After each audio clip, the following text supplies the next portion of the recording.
Good Taste Edibles has something wild dropping soon, and you're gonna want to be ready for it. They took their fan favorite Funfetti Crispy, you know the one that tastes like a party, and they leveled it all the way up. Coming soon, the Fruit Fetty 1000 milligram Mega Dosed Crispy. Same sweet, fruity, marshmallowy goodness, but now with a ridiculous 1000 milligrams of THC. This isn't background edible energy. This is main character energy. Perfect for high tolerance folks or sharing with the crew. Just don't say we didn't warn you. Keep your eyes peeled. Fruit Fetty Mega Crispies are dropping soon. Welcome to Greenway Audio Magazine. I am Tim, and this is Brandon, and we have a new co-host this week. Brandon, who is that? This is Bear Banner. Bear. Welcome, Bear. Good Lord, what a cutie. She's excited to be here. Well, okay, what is Bear? She is an 8-week-old Husky Lab Rottweiler mix. Husky Lab. Wow. Okay. What a mix. She is she's right about 6 pounds right now, so clearly a ferocious beast. Just loving that beard.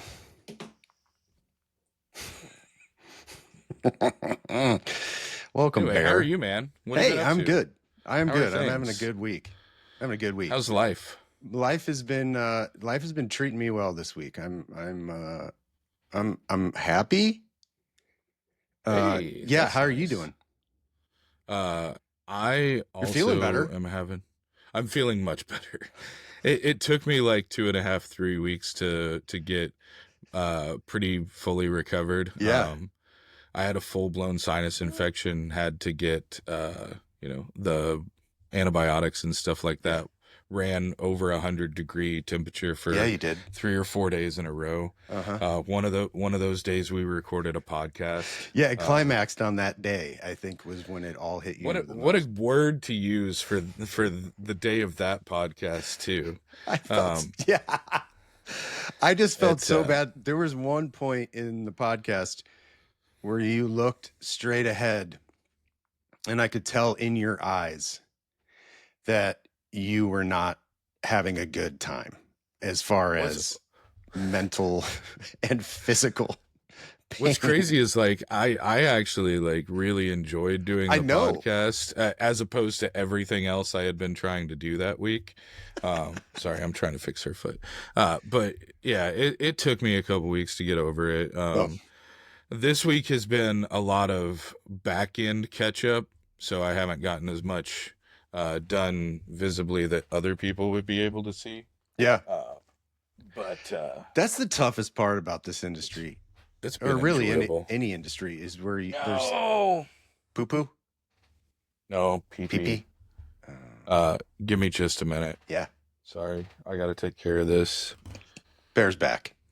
Slight bathroom break on the floor, unfortunately, but yeah, she does pretty good for the most part, but yeah. Can't put her in the kennel during recording yet. We're going to be working on that. Mm-hmm.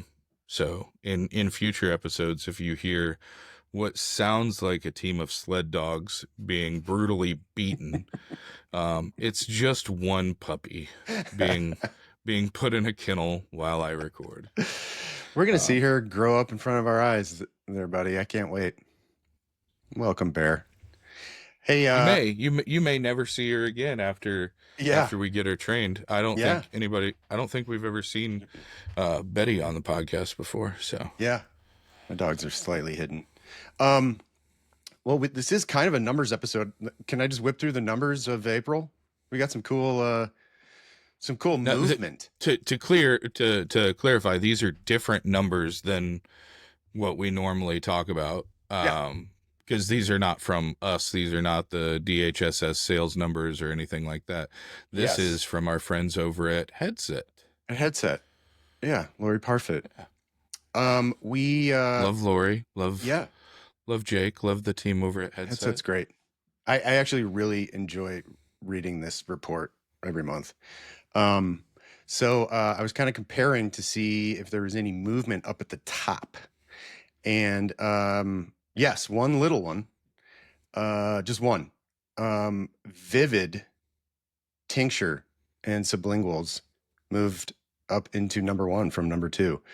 I'm assuming it has to do with the podcast. No. Who was number 1 before? What's that? What was? Yes. Vlasic Labs was number 1, and they kind of just swapped. Interesting. And then we have some newcomers on the top 5. Our buddies, Timeless Timmy. Timeless for vape pens went up. They're now number 5 on the charts. I love this. I mean, you were around when Casey Kasem was around, right? Yeah. Okay. America's top 40. And then Proper Concentrates got on the board, weren't there, and now number 2. Big jump. Interesting. Big jump. For the longest time, Proper was one of the biggest, concentrate companies in the state and won quite a bit of recognition and stuff. So it's interesting to see them drop that far out of the top rankings. But who were the other 5? Call it a comeback. Previously. Let's see here. We're talking about concentrates. We got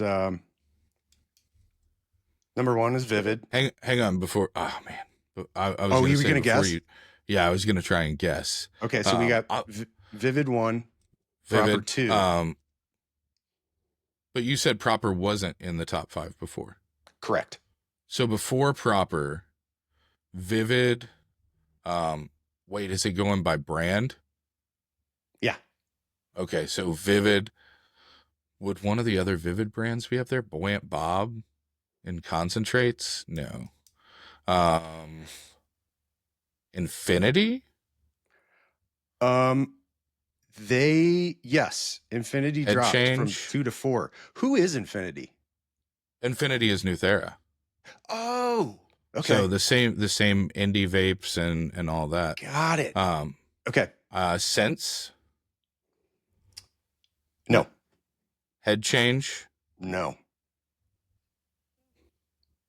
Well, I just had a physical reaction to Head Change not being in the top 5. So yeah. Why don't you just go ahead and tell us, since apparently. Hey, okay. So then we got then it goes Infinity, and then Cloud Cover.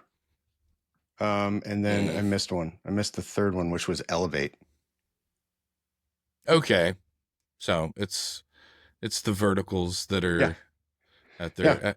Yeah. Now I will say comparatively, I think Infinity has the least number of vertical stores, but they've always had a really great footprint just because of Panda and Infinity and Indie and Medusa and all of that stuff. So big Panda fan. Yeah. They've got a great team over there, from sales to marketing to, kind of all over the place. So yeah, great staff over at Nuthera. Always enjoyed them. Great people. Surprised Sense is not further up there. Also surprised Illicit is not further up there. But again, it's sales numbers. It's not necessarily. Yeah, I mean, I'm looking at at least 10 changes just from March to April. So a lot of shifting in the market. A lot of good companies in the top 5s. A lot of great companies. What other surprises did you see from those numbers, or even if it's not a surprise, just things that you found interesting? I Elevate jumping up on vape pens. They weren't on the list, and now they're number 4. So Elevate and Timeless both come on to the top 5 this week, and Proper with the concentrate. So we had three newcomers. Newcomers this month. I'm sure they've been up there before. Just a little bit of shifting with maybe pricing and Mardi Gras and all that good stuff. Mardi Gras? No, that would be March. Are we going back to where are we? A month ago? Over a month ago? It's interesting to see, pretty OG brands. Elevate wasn't called Elevate back then, but some OG brands kind of moving up and down, switching around places and things like that. So, I have a couple more numbers that I thought were very interesting. I love numbers. Okay.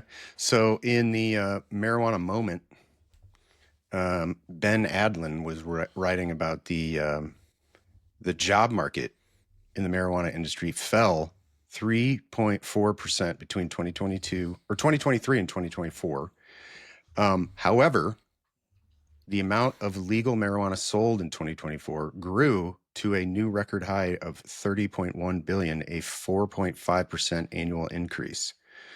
So the jobs went down, the revenue went up, and I'm trying to figure out why. And they give a couple examples. It says more mature markets such as Arizona and Illinois saw significant drops of 52% in Arizona and 25% of jobs in Illinois due to oversupply, high taxes, and reduced consumer participation. Another way of saying no one's buying anything. But the taxes, I would imagine, has something to do with it. Illinois is very high. I mean, everybody's taxes are high.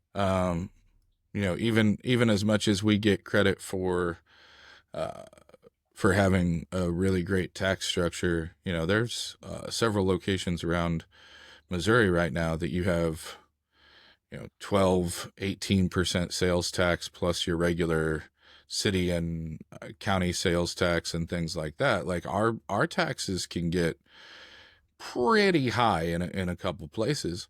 I think the bigger, from my perspective, again, just my opinion, not discrediting what Ben said, but I think the bigger thing is that if you look nationally at the number of companies that are profitable in 2024 versus the number of companies that reported a profit in 2023, 2022, even going back to COVID, especially with COVID.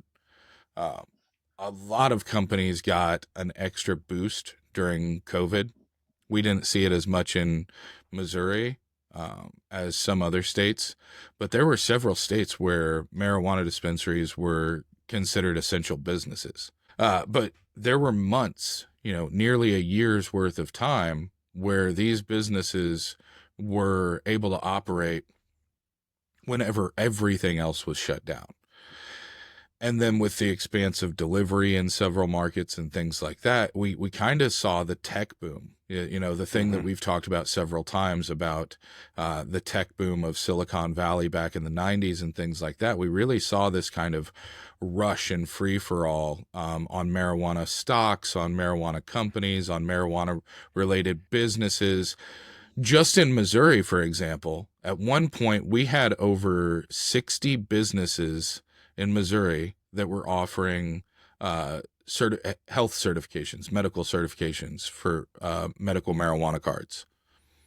60? We had over 60. Holy cow. Now, some of them were out-of-state companies. Some of them were, just one-off doctors' offices and things doing like that. But at one point, we had over 60 of those. Wow. Now, we still have a handful of physicians and LPNs, but you have to be certified through the state now. You have to be registered in order to do that. Would you like to know how many registered doctors and nurses we have in our state right now? Yes, please tell me. That are even capable of doing that. 639. Okay. Was it, I'm assuming at the time it was like 5 times that because you didn't have to be. Oh yeah, I mean, licensed. I have no idea, Yeah. but that's everyone in the state that is capable of writing that. That doesn't mean that that's their business. That doesn't mean that they have their own business. They can be a regular doctor, LPN, anything like that. that just means those are the only people in the entire state or country that can write a certification for Missouri patients right now. Comparatively, we had over 60 businesses that's all they did all day, every day, was write certifications. And by the end of the first year or so, we had already seen, 20% of those fold. Yep. We saw a lot of kind of reckless behavior and things like that.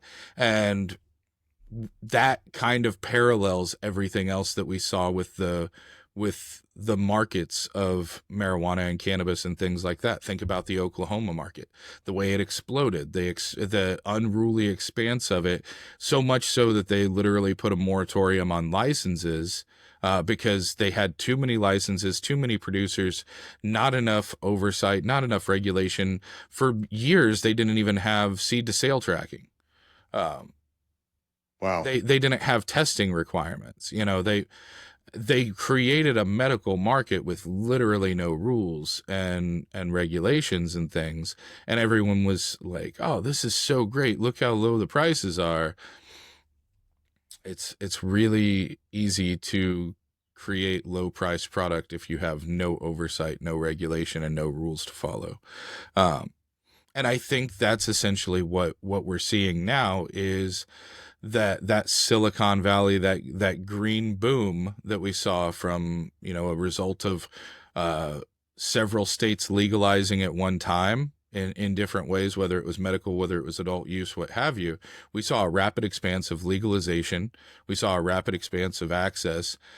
We saw this be deemed a true need for people in several states, and that validated a lot of this thought process and stuff. And so people were just sinking money into marijuana businesses left and right and over the top. And now if you look at the Missouri market and how hard it is for micro business operators to get loans, to get things up and going, to find investors, I think that tells more of the story than tax rates in certain states and things like that. It's just that the market, there's a reason that people are still investing in Missouri businesses and still buying Missouri businesses and still buying Missouri licenses. But there's also a reason that it's hard for micro business operators to get up and going. And that's because the Missouri market has been the only one that didn't race to the bottom and has kind of self-sustained. And in self-sustaining, it's made some of these businesses more profitable and more sustainable than they are in other states. And so we also have more access. We have more ability to provide services and products to patients and consumers than we've seen in other states. And I think that is more reflective of that. Missouri has lost about 1,000 agent IDs over the last month or so. And so in the same way that, we saw the explosion of agent IDs, we, as far as the number, as soon as we hit legalization and stuff, we doubled down and you saw all these numbers go up. Well, everybody needed help right at the beginning because it was chaos. You had 400% increases of people from one day to the next over what you were doing previously. Everybody had to go out and hire. And then what happened was the market steadied. It reset. Everybody figured out that, okay, here's the standard operating procedures for how we deal with this volume as opposed to the previous volume, and everything got back to normal. And during that time, you obviously have to hire some new people, but there's also some people that are no longer needed, no longer essential. And then with market contraction, there's some facilities that no longer need to be staffed because those licenses are changed and things like that. And so Missouri actually has fewer agent IDs this month than we did the month before, but the number of applications has also gone down significantly. You saw a spike in December of 2022. The number of applications received for agents was 513. January of 2023, it went up to 1,176. February of 2023, it was 1,139. And then in March of this year, it was 747. So it's rough, about 65% of the number of applications being received per month of what we were, a little over a year, a little over 2 years ago. Okay. And that's just because, there's no gold rush anymore. It's just back to business as normal. But that's still that's still 200 more than we were in, December of 2022. Right. Per month. So our market has grown significantly. It's still higher than it was. But I think that's more reflective than the tax things. It's just that we didn't race to the bottom. Our businesses are a little more stable than what we've seen in many other states, realistically. Even Michigan and Illinois, as explosive as they were in 2020, 2021, they've tailed. And whereas we continue to grow each month, we've demonstrated that with both sales numbers and volume of sales. Looking for award-winning cannabis in Missouri? Vivid's Florida Kush isn't just popular, it's a champion. Winner of the Major Cannabis Cup, #1 selling flower on LeafLink's 2024 list, and back-to-back Greenway People's Choice Awards for Best Cultivar and Best Product in 2025. With bold terpenes, clean cultivation, and consistent quality, Vivid sets the standard. Find Florida Kush at a dispensary near you and experience the hype for yourself. Visit vividcannabis.com to learn more. Welcome back to Greenway Audio Magazine. We are here with Tyler Hannegan and Brad Rhodes, the co-founders and owners of Robust. Gentlemen, thank you for joining us today. Excited to be here. Absolutely.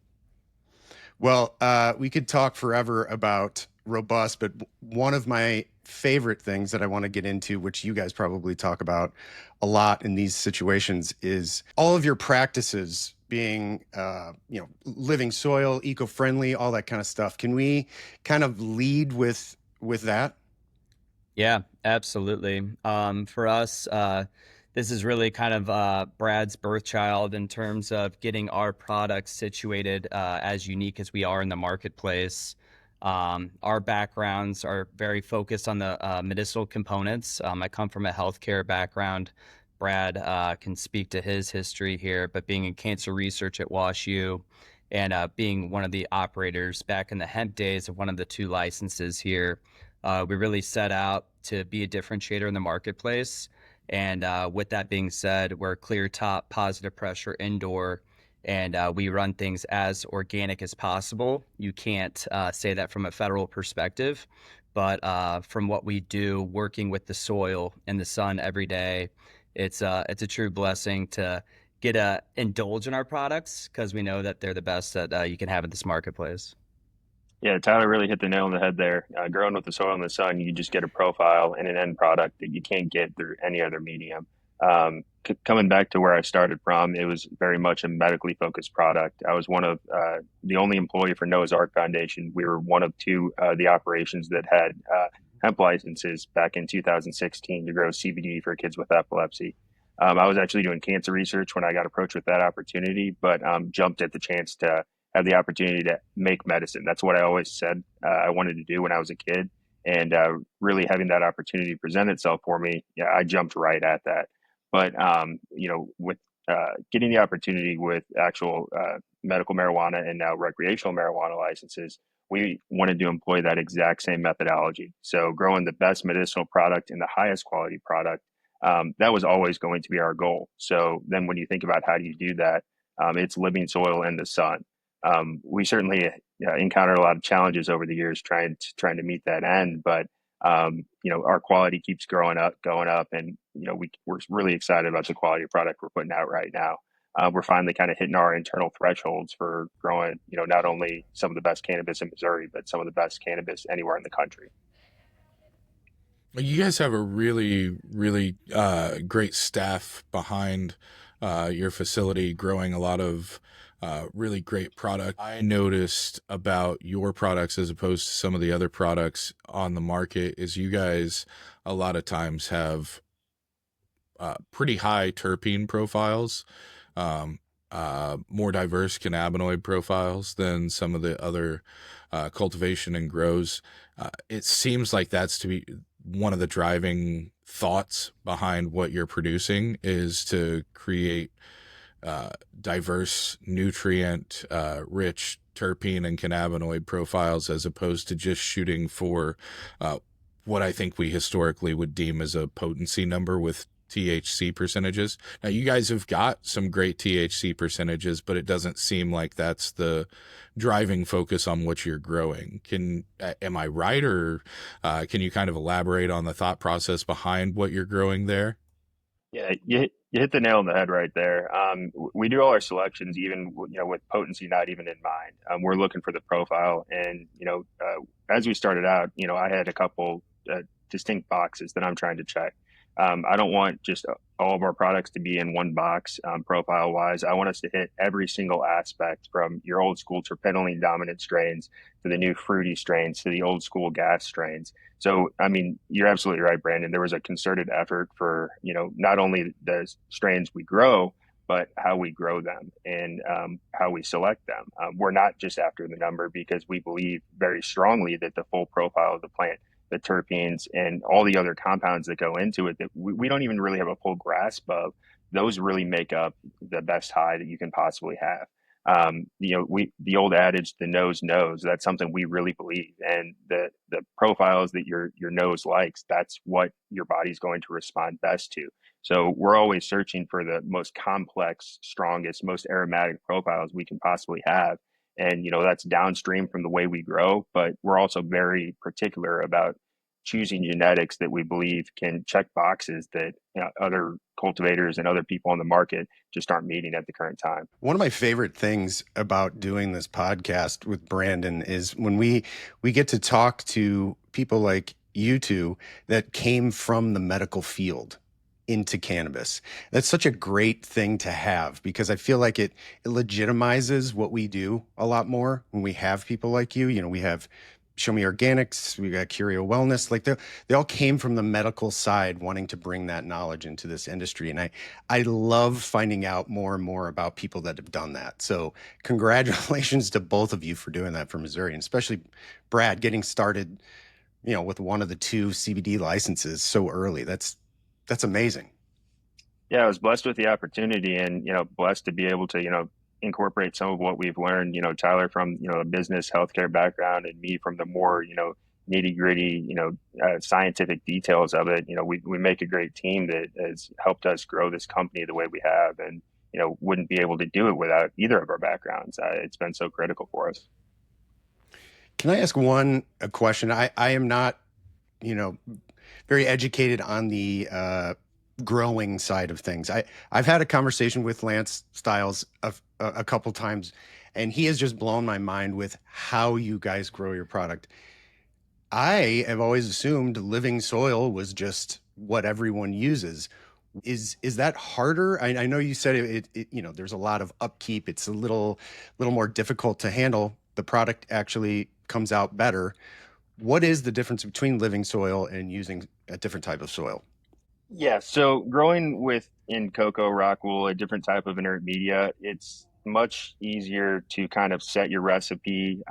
You run your nutrient feeding protocol. You're running your standard ECs. You're hitting these checkpoints that it's more or less a recipe of how you're doing it. I don't want to speak too poorly about other cultivation methods. We got a lot of people, other growers in the state producing great products, but we chose soil because of the end product. There is more work that goes into it, but there's so much more control and variables that you have to deal with.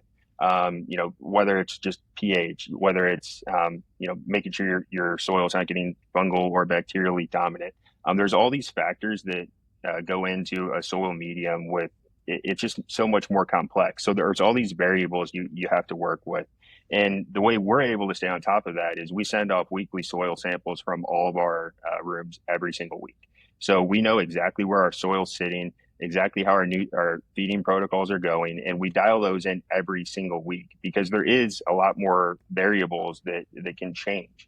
And when those variables change, you have to be able to react extremely quickly to still be able to end up with a premium product at the end. Without getting in too much into the nitty gritty, I think that's kind of a good high level overview of it. But I'm certainly happy to dive into any of the more nitty gritty details, on how that's different. But just one more variable that is a little more complex is with the sun.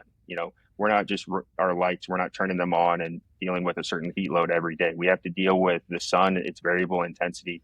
And our setup has allowed us to do that very well. Our lights dim and raise based on the actual par that's hitting the room. And that changes throughout the day. But we have different heat loads. We have different all sorts of aspects affecting both our room environmentals and the both the light, the nutrients, every single aspect of how the plant uptakes what it needs on a day-to-day basis. So I know that was probably a mouthful, and I threw a lot of different variables at you, but there's just so many more factors that you have to deal with and make sure stay in check with soil versus a medium with way less variables where you're controlling every aspect of it. You have to give a little bit of that control away to be able to produce the premium product. But, we love what we do, and we're blessed to be able to come here every day and figure out how to, keep our soil in check and grow the best product possible. While we're in the woods and we have the ability to continue to ignore Tyler, I wanted to ask, you guys were Clean Green certified. I don't know if you renewed that certification or not, but I know you were one of the first in the state to receive a Clean Green certification. That you guys haven't necessarily changed your methodology or anything like that. That's just a program that people choose to participate in or not participate in. But I do think it's important to recognize that you did go out there, you did receive that. And then in addition to that, you guys have some really talented people in IPM and some really interesting ways of approaching IPM that I think are underutilized in the market as a whole. And I think that ties back into the living soil to some extent.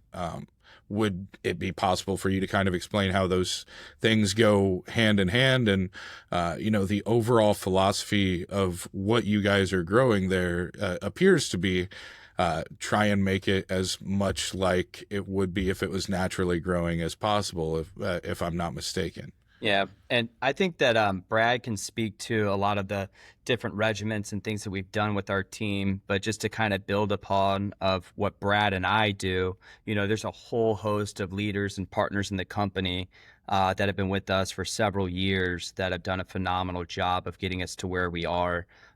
Namely, Brian Sayre is one of the, for those that do follow him on social media, he's the best insight to our garden every single day. He is literally posting some of the coolest stuff, and people are like, how's it going? Why don't you post? I'm like, I just look at Brian's stuff all day. It's amazing. But Brian had 25 years, I'll call it of service in the Emerald Triangle. So he was out in California growing outdoors with soil, really took Brad's philosophy and some of our, commercial practices, which is really what this is. It's farming at the end of the day and being able to get us and keep us on that soil realm and then connecting us to the best people in the industry. We recently changed our nutrient line to an all organic feed regiment from Crazy Hills, from Brian Embry out there. He was a great guy who made a transition from a different vendor that we had used, and we're seeing some very positive results. We also have a gentleman named Gil, shares an office with Brad up here in the leadership team.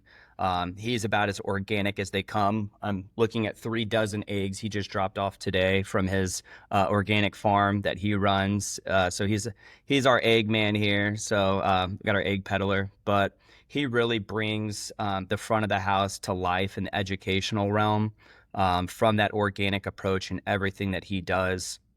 And then it just comes down to, the other levels of our team, with Emily being our right-hand woman and everything that we do from the HR perspective, making sure that we're having the right talent in the door, adhering to some of our corporate practices. And then, it's obviously we can grow the best cannabis that we deem appropriate, but then getting that to the market really falls back with Lance and his leadership. He has obviously been in several other regulated markets, has, in my opinion, some of the best relationships in the state, and has really taken us to a different level from a market perspective. And then it goes back to the back of the house with making sure that we run a solventless approach, which really ties into our natural realm, organic, feel to robust. And Carl Bean and the team back there with Claire are really focused on making sure we have that 6-star rosin coming out of here all the time. And some new cool features that we've developed and SKUs with some of the Piatella coming down the line. And circling back on your question, Brandon, just with our IPM practices, that's something we take a lot of pride in, is never having to use, a synthetic or, something that you wouldn't want to ingest. Tyler and I are owner operators, and two of the biggest consumers of our product you'll find. So we're never going to put anything onto our plants or into our garden that we wouldn't be willing to consume ourselves. So what that practically looks like is using a lot of naturally derived compounds for our IPM protocols. And our big secret weapon, and it's not so secret, is all the insects we deploy. We deploy hundreds of thousands of beneficial insects every month that keep our pests at bay. So that's the best way and the most natural way you can fight plants or pests that you don't want on your plants, is to put some predators for them into your garden.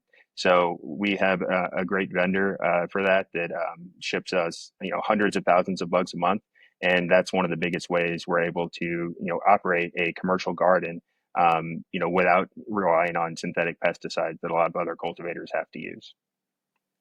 What kind of bugs are you guys using as predators in the garden? I know whenever we think of it, we think of mantises and things like that, but it's ladybugs, right? Ladybugs or Asian beetles are the ones that are eating a lot of like aphids and stuff, or It's largely predatory mites. Stratiolaelaps is one of the big beneficial mite predators. Ladybugs are great. Praying mantises are great. Ladybugs will typically, though, they'll actually end up dive bombing your lights, so they'll get rid of themselves pretty quickly. But yeah, there's a whole host of names that are very scientific, and I can't even recall some of them off the top of my head. But a lot of beneficial mite type, beneficial products. so to be combat. clear, whenever I'm out there, I'm not going to be walking around with just like spiders like all over me, like looking to get super weed powers or anything, right? No, No. you'd have to look very close with Okay. a microscope to even know they're there. And you'd have to rip our rosin to get those wheat superpowers. Oh, trust me, I've done that. Those weed superpowers are very much just deep dives into Wikipedia and all of a sudden understanding conspiracy theories. So. Well, I definitely wanted to give props to your hash rosin capsules. Big fan over here, and they just are constantly killing it in the market. That seems to be a tough. Not a lot of people do the capsule. I that's kind of like my jam, is more of the edibles, the capsules, that kind of stuff. Do you invest a lot of time in that, or is it a little bit, because the market seems to be going towards infused pre-rolls and that kind of stuff, but you guys have just stayed strong with the capsules every month. It's interesting if you look at like the breakdown of the products in the market. It makes up about like 1%, but we're happy to chew that 1% all day, because for us, once again, it's a differentiated product and it's something that we want to consume. Every time I want to take an edible that I want to assist me throughout the day, or I want to have a good relaxing night's sleep, I'm not trying to eat little sugar cube. And that's not a knock on anyone, but that's also kind of been that predetermined motion. It's always been an edible, it's always been something that's sugar laden, or it's a sweet and savory, and you're trying to find those balances, which is great. That's how we all grew up consuming. But from my angle and from Brad's angle, and being able to take that and really kind of make it more medicinal, it's a convenience thing for us too. And then, like you said, it is the most pure product. We have our rosin solventless that's being combined with medical grade MCT coconut oil in a vegan capsule, and hitting some of the parameters we hit. We have some pretty heavy hitters. I'm not sure how far the milligram ladder you've gone up on those, but they are rather effective. But we're also working on a new line too with incorporating some FICO. We're doing some pilots on that with some FICO capsules. So we're trying those out too. But as you know, it's just getting that material right, because the size of the capsule with the FICO in there could look like a dot with the amount that you want to get for a serving size. So we've been tinkering with that as well. But in my opinion, that's one of my obviously like top 3 favorite things. But it's really cool to continue to educate people on those. And we still think we're in the infancy of those capsules. Oh, that's great. Yeah, those are obviously vegan and sugar-free. Yeah. Yeah, it's very interesting to me because I'm an edible guy. And then, you talk about get ready for bed, you brush your teeth and everything. You're like, oh shit, I got to take my edible, and it's just coated in sugar. Now you got to rebrush your teeth. Yeah. So I love the fact that capsules exist, and that you guys have just been dominating that whole category for a long time. Yeah, it's really awesome. You guys and a handful of other operators. One of my favorite people happens to work at. Oh, well, I guess she's a lot of people's favorite people because she won Woman of the Year and Executive of the Year in the same year a couple years ago. But Maddie Piercy and the team over, Hayden and Michael and the rest of the Piercy family over at Heartland, has kind of been, neck and neck with you guys as far as really putting the front focus on the medical side on a lot of their products, and continuing to produce and making a priority of production products that have a medical forward focus. And that seems to be a big basis around what you guys have done with a number of your products is, quality and experience and how it's created are number one, but the medical focus more than, is it gimmicky? Is it marketable? Is it this or is it that? Really kind of rings through everything that I see come out of Robust. Is now we'll get to the marketing in a second, because I hope you don't take that in a way that I somehow signifies that I don't believe that the marketing is great, because we've had a whole discussion about how the name Robust is now ingrained in my head. But what I think of, I think of 2 things with you guys, and it's flower that is, in my opinion, what flower is supposed to be, and just a real concentrated effort to be medically forward. Is that just something I've made up in my head? Because it seems like everything you guys have built is around that same culture and that ethos, and is a driven decision. Absolutely. And I think just even looking at our logo, Brad was really the one behind that, because we knew that these packaging restrictions would be coming up, and we thought that us, like many others, were ahead of the curve on that. I mean, we have the most simplistic logo design.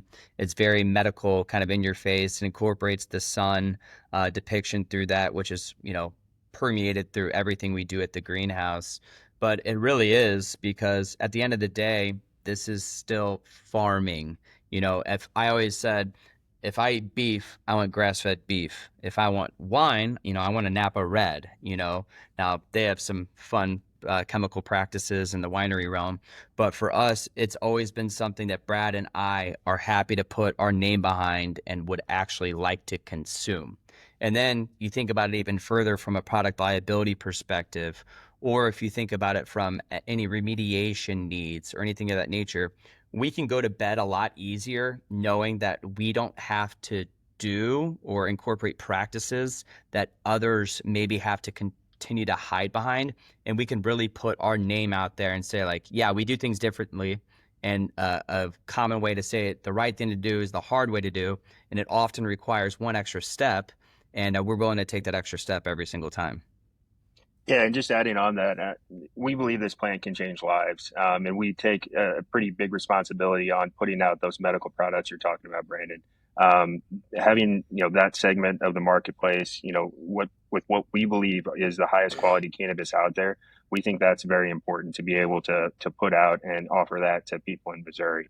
And just one other point on that is, just because it's medically focused and it works for a medical patient. The best medicine makes the best recreational products too. So we're kind of checking the same box there.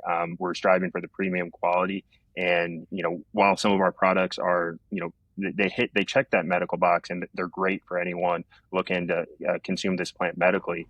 They also happen to be the best product possible. So we kind of view those visions as the same thing. We're looking to grow the best possible version of this plant to change people's lives, whether that's medical or recreational. And we believe we're very close to hitting our goals in terms of quality, which I don't know how much you can tell, but the standard we're looking for is perfection, and we're never going to get there, but that's our goal. We're looking to grow the best weed that's grown anywhere. I was just going to say that one of the things that kind of ties together what you and Tyler have both said in different ways about different aspects of the company for me is that underlying agriculture farming philosophy, because the foods that we get that have the most nutrients are the most sustainable and the healthiest and drive the best parts of your body and recovery and everything else are the ones that are grown to be the best that they can be. It's not the overinflated GMO type of things. The taste of a tomato from a farmer's market, is going to be wildly different than the taste of a tomato that, was grown in a factory farm somewhere in, parts unknown, as they used to say about the Undertaker back in the 90s. And I think, to me, that is what makes you guys' flower and you guys' products so unique, is that it has that tradition to it. It has that feeling of all the things that I liked whenever I was younger, but it's just a step above, what you've come to be satisfied with in a lot of ways. And as you said, there's a lot of really talented growers. There's a lot of really great companies in the state, and there's a lot of people producing a lot of really cool flower and different products in Missouri that are grown indoors and grown underneath lights and autoflower and everything else. But for me, my preference a lot of times is just what you guys are doing. You're one of my top 2 or 3 favorite companies, pretty much from the top down. I've told Tyler a few times whenever I've commented on on some things whenever we've met up at places and stuff. I've never had a single thing from Robust that I was like, oh, that's not as good as it was last time, or that wasn't what I was expecting or something. Every single time it's been either as good as the last time or exceeded my expectations. And there's really only maybe 2 other companies in the state that I've had, similar experiences with. I think any time in business, we kind of expect a certain roller coaster effect because mass production does certain things and things like that. It just comes with business standardization. But for some reason, you guys are kind of like, the little Italian restaurant on the hill in St. Louis, where every time you go, you get that exact same, Nona's type of feeling where you're like, man, this is exactly what my grandma used to make. Like, it's you guys are growing the same weed my grandma used to grow. You're giving me the same experience as freshly plucked marijuana flower from Nona's garden type of thing, Yeah, you must be smoking on that Cali too. It's got those nice Italian flavor profiles to it. But Yeah. no, I really appreciate that. And I think that, as much as we listen to the consumers on really anything, but I think that we're our own biggest critics as well. So I think that weighs on us a lot. It weighs on our team a lot. A lot of, starting off just with growing pains, we missed the mark a lot on some of our packaging. Just starting out, the packaging had the right play on it. It fit our brand. Try to go fully recyclable with the window at the bottom. We're like, oh man, we're really doing something here. And then all of our products would just dry out in the bags. We're like, oh my God, we suck. And then, trying to change that up in a few ways. But Lance has really been on an endless pursuit working with Vert's packaging there on getting the right actual bags for us. So it's always something in business. And I'm sure that anyone that operates in this space, or if you're a plumber, you're a painter, you're a construction guy, it doesn't matter. There's always something. And that's always something we're always chasing. But yeah, our biggest piece is we've kept some of the strains since the very beginning. Brad is very, very regimented on our team on starting everything from seed. We keep about 22 of our genetics in our typical cadence. We have about 14 testers in the garden right now that we've been actively going through, some for as long as like 3 to 4 months.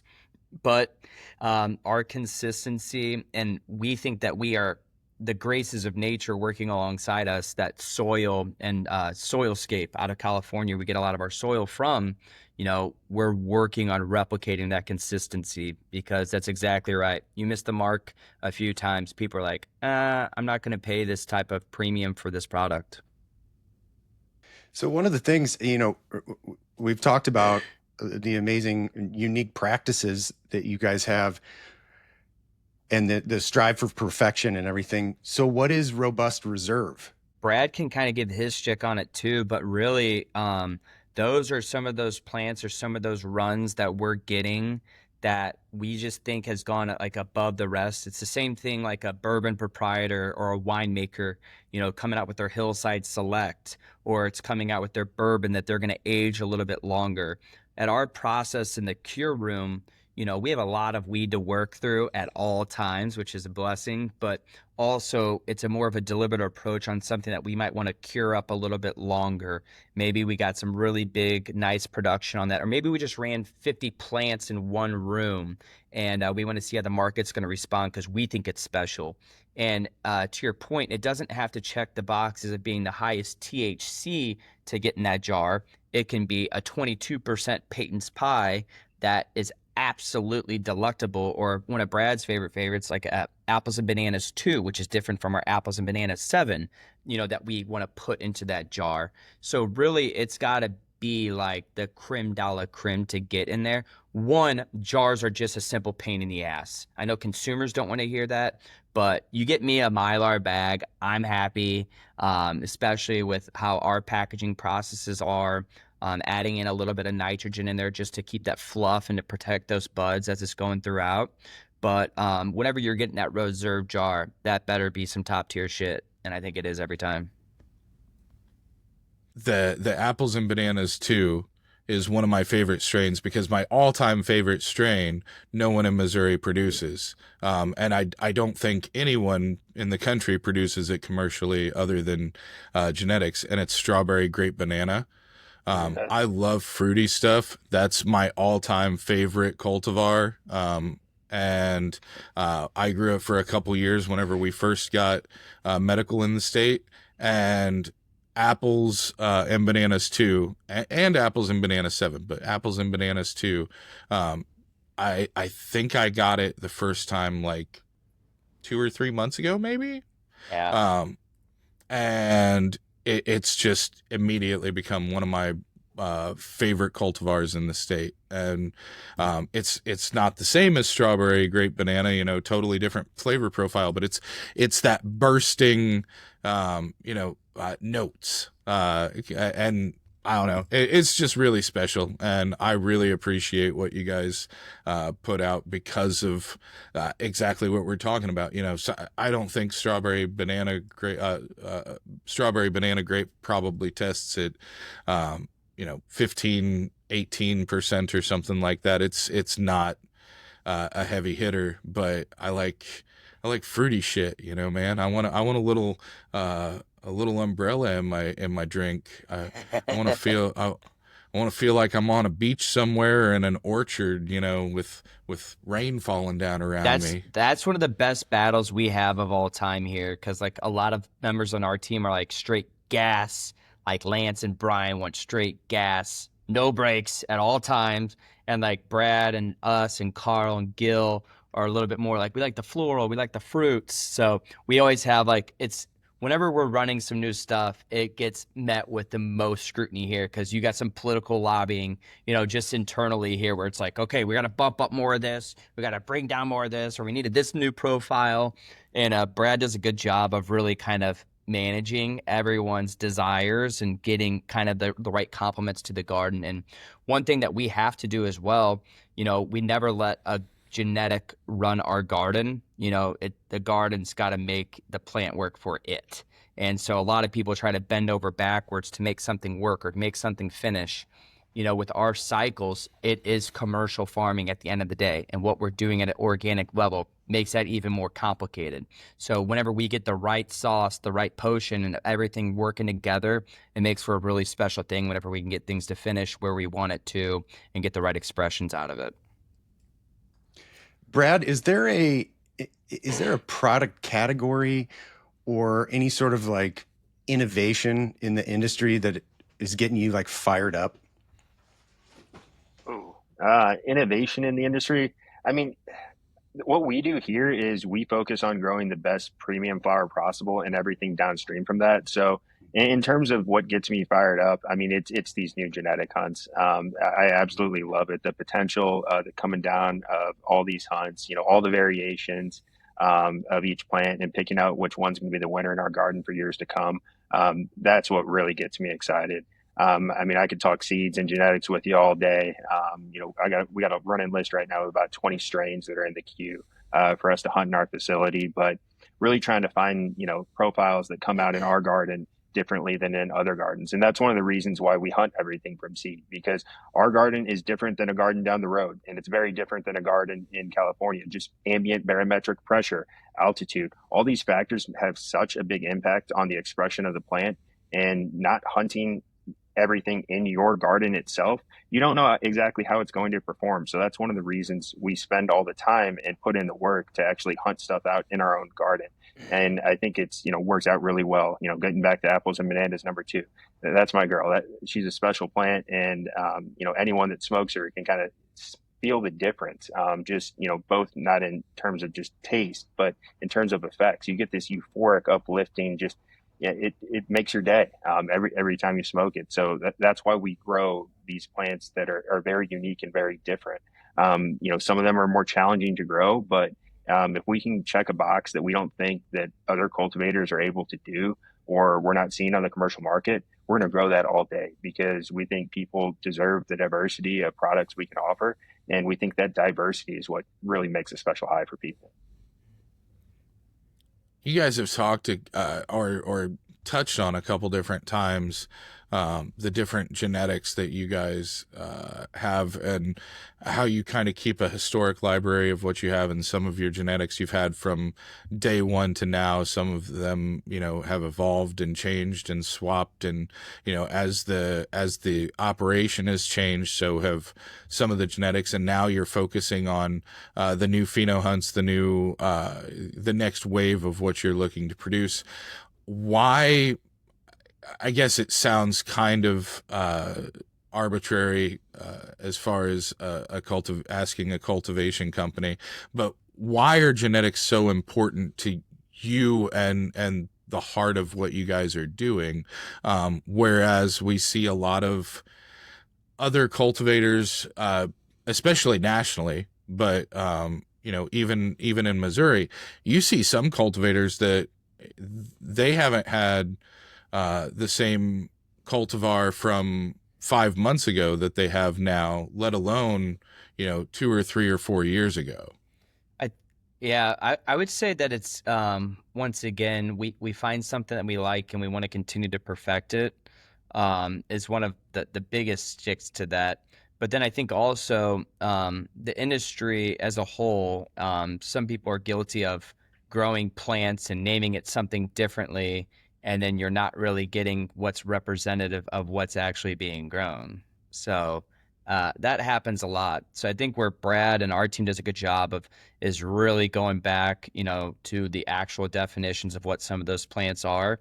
And I think also in that realm for us, like showing the different, it's annoying sometimes and some people don't get it, but why we have Heavenly Sativa 5150 or Heavenly Sativa 1, or Apples and Banana 7 versus an Apples and Banana 2, and a Scented Marker 1 versus a Scented Marker 2, or a Cali 1 and a Cali 2 versus a Cali 4.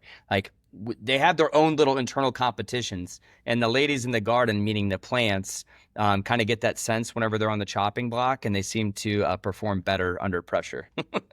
So Boo Boo Kitty Thunder Sprinkle is not any different than Boo Boo Kitty Thunder Fuck. Like, yeah, and Brad does a good job of it too, of staying up on like some of the hype, and he has some of his like favorite breeders, as does Brian, as does Gil, as does Lance and Carl. But from us, it's really figuring out like what sounds legit for us and what's going to work with our flower times here in the grow. So we always want to have the gas. We always want to have the fruits. So if we see something that's cool and we see something that could be phased out just to give it a break, we're going to attempt to do that. But also it's like a lot of these plants have proven and the consumers love it. And whenever we pull something back, they're like, where the heck's this at? So we do listen to the consumer a lot, and our industry partners. Lance does a great job of keeping us in the know on what we got coming down and what's moving, what's shaking. And then sometimes we're shocked. Like, y'all absolutely love, and Lance is like, yeah, it's not moving that good. It's like, what? Like, it's absolute fire. But the customer's always right in that realm too. So we always try to adapt and make sure, but we're going to continue to stick with what we know is also good. Yeah, and having that consistency is really important for us. I couldn't think of anything more disappointing as a customer than buying a strain you love and then not being able to find it ever again. So when we have something we think is really special, we're going to keep pumping that out. And with our genetic hunts, we're looking for something to replace something that's maybe on the bottom tier of our totem pole. We're looking to find another special plant to get the entire market excited about. And that's why we keep hunting. We could get complacent and just keep growing the same strains, but trying to find every plant in our garden that we run through, finding ways to make every single one of those a special plant. That's why we keep hunting. I want a robust t-shirt that on the front says all gas, no brakes, and on the back says all fruit, no cakes. I was gonna wear. We have one of our black shirts. It's soil to oil, which is pretty cool. It's one of our 710 shirts. But yeah, we'll get some out for you, Brandon. We'll get some cool shit. We need to make some new t-shirts anyways. Shout out Michaela. we've always got space on the swag wall behind me and stuff. I know that we've spent a lot of time on flower and stuff like that, and Tim's not the biggest flower guy. He's also not the biggest grower. I can't grow for shit, but I'm super fascinated by it. But what Tim is a marketing genius. He is as intelligent and talented as he is beautiful. And by looking at him, you immediately know exactly how intelligent he is. One of his favorite things and one of his biggest skill sets is in brand building and in, recognizing uniquity and value in a marketplace. And some of the discussions that he and I have had about Robust revolve 100% around the simplicity, but also the genius of the way you guys have marketed yourselves, the company, and just the name itself. I'd love to know a little bit more about how you guys have trained my brain to go from, spaghetti sauce and a hearty, robust ragu, to now the only thing I think of whenever I hear the term robust is not the Husky Kids section at JCPenney whenever I was a child, but instead I think of some of the highest quality cannabis in the country. Yeah, I think it goes back to the definition of robust. So it's strong, rich in flavor and smell, is a lot of those definition words. And whenever we were coming up, guns to our head, trying to get the applications in, filing, what is your business name? Brad and I are like, oh shit, really worried about that. But I'd always use the term robust. If you go back to my social medias, whenever I'd have a good dinner or a good wine or a great time with some friends, I would always just kind of connotate that. And Brad and I were fraternity brothers at Mizzou, so we'd always kind of say that. Everyone always laughed saying robust. And then whenever it came down to actually pick a name, Brad was like, I think we use robust. And I was like, okay, let's go. And we had a gentleman, I used to work at Mercy, and he was the president at the time, and he had a very large, robust vocabulary, and would always say, nebulous or robust or majestic. And it kind of just fit into the program of what we're going after. And a lot of folks will be like, robust, is that a coffee company? But some of my favorite stories are whenever people are traveling or they're in a different state, or we've even had some in different countries and someone's wearing that bright red robust shirt like this. And people are like, oh, robust, cannabis, like Missouri? It's like, okay. And it's been really cool how just our logo has kind of been able to speak to our brand. And really a lot of the branding genius behind it was with Brad, with the red being our first color. It's a very strong color. It stands out on the shelves. It stands out on marketing. And not to knock anything, but typically you'll find Brad or I in white and black or red. So some of our, I guess we're basic bitches. But for us, it's more so like getting something that really stands out. And we think that we completely hit the mark on everything with Robust. And the story behind it with all my old colleagues is also hilarious. Speaking of hitting the mark, just a fantastic impression of Brad. Nailed it. That's exactly what he sounds like. I love that. I love that it's something see here, we're doing the thing where we tie the words back together. It's such an organic thing as to how you guys came up with the name for it. But it really has retrained my brain.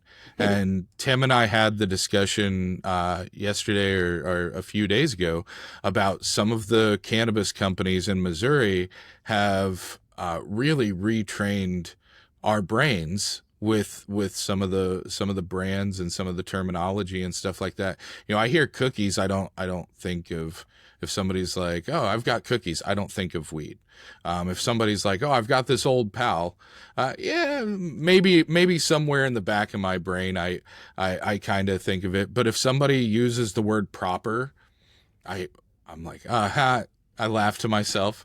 If I read or hear robust, I'm like, that's all I think of now. And I think you guys have consciously or subconsciously, I think you've brainwashed the majority of the Missouri cannabis community is what I'm saying. And, it's terrible and it makes you bad people. But damn, you grow great weed. I love it whenever people use it in like a normal context, or they're like describing something, or even like the department says something and it says like robust. I'm like, it's kind of funny. Another one that gets me though is I see Vivid a lot more now. So I see Vivid. So the homies Boston and Montana and Cole, I always see Vivid. I'm always like thinking of the guys there. So, and with Proper, absolutely. They're in Rock Hill. I live in Rock Hill, Missouri. Sat on the board of adjustments to actually approve their building. Love John Pennington, Austin Fitzgerald. I mean, Garrett, Matt, the whole team, Kevin Corby. We just had 3 other guys out yesterday taking a tour. And anytime I pour bourbon, it's like, oh, that's a Proper pour. And it's like, Beautiful. That's I do the same thing with Good Taste now. Good Taste automatically like rearranges to taste good and stuff like that. There's just a couple that are kind of synonymous in my brain now. I'm interested to see if every time I read the word current events a year from now, if I start thinking of Adolphus and the color teal or something. I misspelled belief the other day. CAF. That's awesome. One thing that we do on the show, and the one time that we didn't do this, it was brought to our attention. Why did we not ask this question? But towards the end of the our conversation, we like to get to know a little bit more about you as individuals, and so we like to ask, what's in your rotation? So, like, what are you listening to right now? Like, what's getting you going? Tyler, you want to start with you? And I'm a mutt, but so we have like a 70-minute drive each way to work every day. So I'm a lot of podcasting, but if we're going music first, I'm going Zach Top. He's a country dude. Okay. I'm also listening a lot to that Mexican OT, so getting my rap on there. Listening to a lot of Rogan, a lot of Tucker Carlson, and then I have a faith app that I listen to a lot, Hollow. So I listen to Hollow. So yeah, all those kind of keep me busy. Yeah. You know what I didn't hear in his rotation? Didn't hear anything about Greenway Audio Magazine. Didn't hear that. Hey, we're coming up on the rotation, baby. Let's go.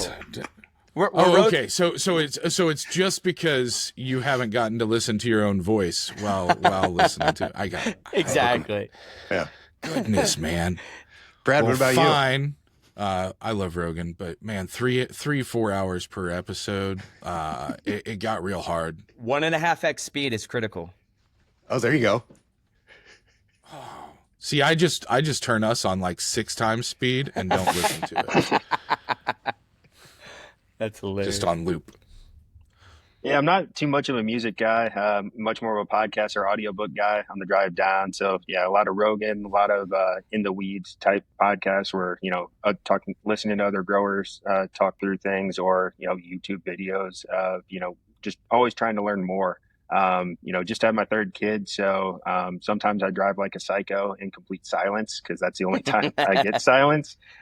Just to refresh a little bit. But yeah, if I do listen to music, maybe some Kid Cudi, bring it back to my college days, or something along those notes.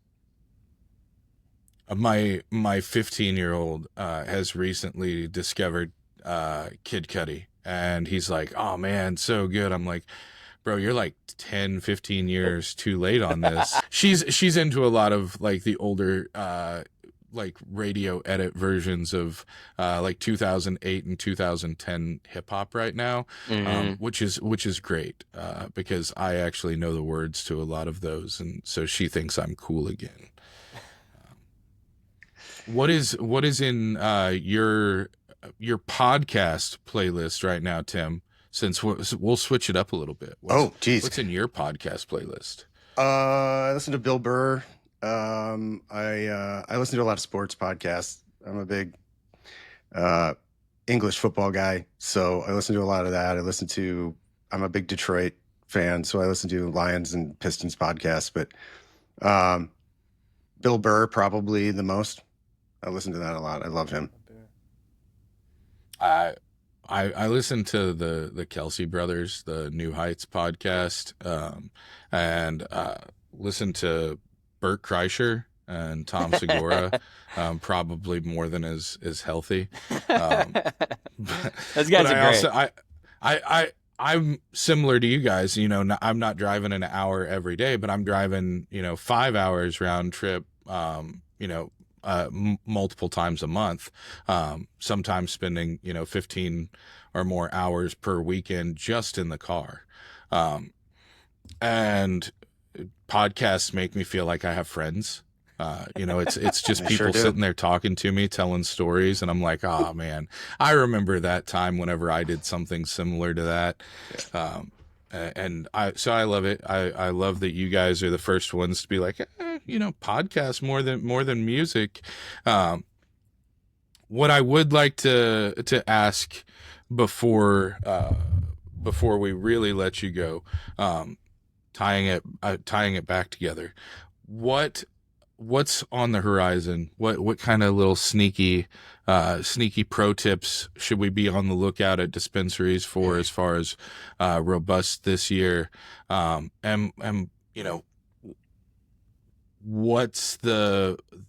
kind of community events or things are you guys involved in that we should where can we find you other than just dispensary shelves? Yeah, I'd say, our home store, haven't really talked about them too much, but Field State Dispensary up in Florissant. Brad and I are the proud owners of that, with Nick, our GM, running that, and amazing team with a lot of members having been with us since the beginning up there. We also take a lot of pride kind of bringing it fully full circle for our company, but we take a lot of pride in being the highest reviewed dispensary in the state of Missouri. So we have 8,500 five-star reviews out of that location. So wow. For those of you that understand the five-star rating system, we're also one of the top 5 in the entire country to have that many ratings as a whole. So I wouldn't say that we had the biggest volume dispensary, but what we put in terms of our service and our education there is always hypercritical. So a lot of our newest drops come out of there. So always be on the lookout for their menu and making sure that that's updated in a timely manner for when we do have our drops. So it's a shout out to our teams there for keeping up with a lot of our craziness. But 2 really special plants that I think are coming out that's going to be in the marketplace a little bit more so. It's leaning a lot more on the Scented Marker 1. The Scented Marker 1 is one of my absolute favorites right now. Berry gelato. Get a little bit of pineapple on it in the room. It's a permanent marker times a pineapple fruge, right, Brad? Or did I get that backwards? Yep. It's backwards. The male is the scented, or the marker, and the female is the pineapple fruge. Yes, so it's pineapple fruge, times permanent marker. That's one special plant. We also have a true hash burger that's going to be hitting the shelves and a good volume here coming up.